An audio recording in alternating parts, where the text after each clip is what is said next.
আসসালামু আলাইকুম, সবাইকে শুভেচ্ছা জানিয়ে আজকের ভিডিও শুরু করতে যাচ্ছি। আজ আপনাদের সামনে নিয়ে এসেছি ডিমের কোরমা রেসিপি। এই ডিমের কোরমা রেসিপিটি আমি কিভাবে তৈরি করেছি সেটাই আপনাদের সঙ্গে শেয়ার করতে যাচ্ছি। আশা করি রেসিপিটি ভালো লাগবে। রেসিপি ভালো লাগলে লাইক কমেন্ট শেয়ার করতে ভুলবেন না। আর নতুন বন্ধুরা চ্যানেলটাকে সাবস্ক্রাইব করে আমার পাশে থেকে যেতে পারেন। পাশে থাকা অল অপশনটাতে ক্লিক করে দেবেন যেন নোটিফিকেশন সবার আগে আপনার কাছে পৌঁছে যায়। আর যারা এই কাজগুলো করে নিয়েছেন তাদেরকে অসংখ্য ধন্যবাদ। তাহলে চলুন দেখি মূল প্রস্তুত প্রণালীতে চলে যাই। সবার প্রথমে এখানে 10টি ডিম সেদ্ধ করে নিয়েছি। এরপর এখানে আদা নিয়েছি, কাজু বাদাম নিয়েছি, কাঁচামরিচ নিয়েছি, এরপর রসুন নিয়েছি। এগুলো ব্লেন্ডার কিংবা পাটাতে পিষে নেব, পেস্ট তৈরি করে নেব। এরপর ডিমগুলো সেদ্ধ হয়ে যাবার পর খোসাটা ছাড়িয়ে নর্মাল পানি দিয়ে ধুয়ে নিয়েছি অবশ্যই। এরপর সামান্য কিছু লবণ ও লাল মরিচ গুঁড়ো দিয়ে একটু ম্যারিনেট করে নিলাম।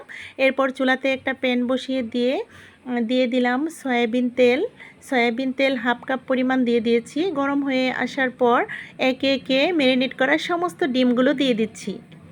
আমরা চেষ্টা করব চুলার আগুনটা কম রেখে হালকাভাবে ডিমগুলো ভেজে নিতে। আপনারা চাইলে এই লাল মরিচের গুঁড়োটা না দিতে পারেন।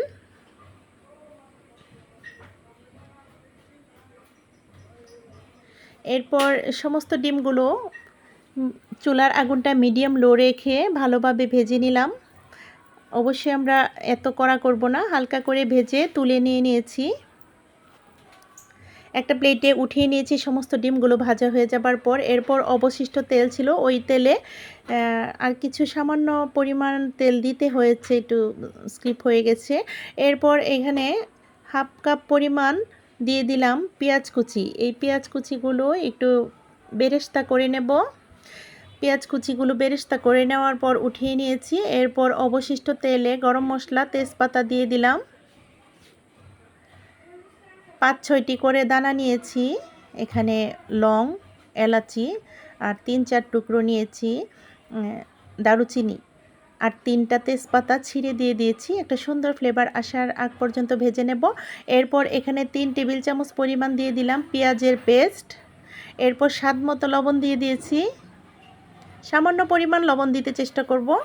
এখানে দিয়ে দিলাম জিরা গুঁড়ো, হাফ চা চামচ পরিমাণ দিয়ে দিলাম হলুদ গুঁড়ো, আর জিরা গুঁড়ো দিয়ে দিচ্ছি 1 চা চামচ পরিমাণ। এরপর এখানে দিয়ে দিলাম যে কাজু বাদাম আর রসুন পেস্ট, কাঁচামরিচ যে পেস্টটা তৈরি করেছিলাম সেই পেস্টটা দিয়ে দিলাম। দিয়ে একটু নাড়াচাড়া করে নিয়ে এখানে সামান্য পরিমাণ লিকুইড দুধ দিয়ে দিয়েছি, হাফ কাপের মতো হবে। এই পর্যায়ে দিয়ে দিলাম এখানে 1 চা চামচ পরিমাণ গরম মশলার গুঁড়ো দিয়ে দিয়েছি।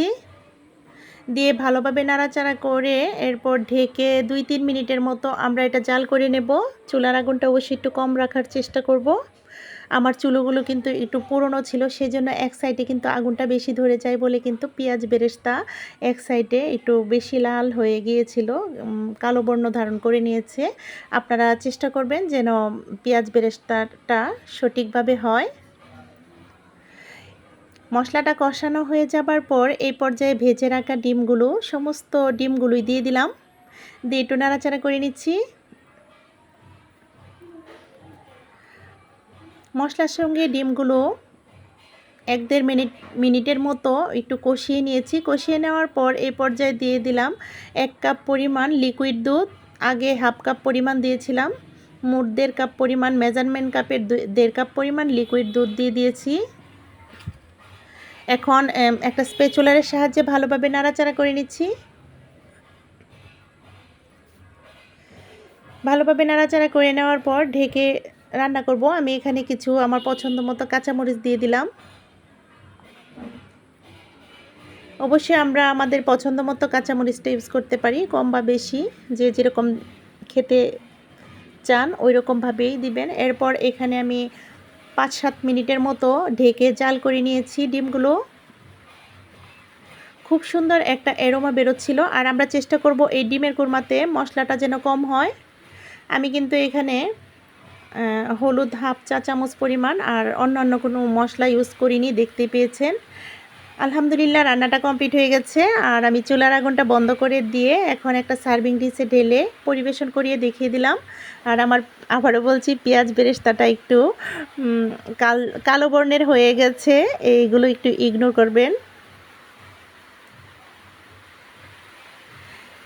খেতে কিন্তু খুবই দুর্দান্ত হয়, একবার হলো আমার মতো ট্রাই করবেন, খুবই সুস্বাদু হয়েছিল।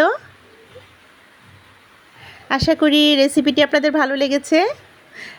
তো আগামী ভিডিও দেখার আমন্ত্রণ জানিয়ে আজকের মতো ভিডিওটা এখানেই শেষ করব। সবাই ভালো থাকবেন, সুস্থ থাকবেন, আমাদের পাশে থাকবেন, আমাদের জন্য দোয়া করবেন। আল্লাহ হাফেজ।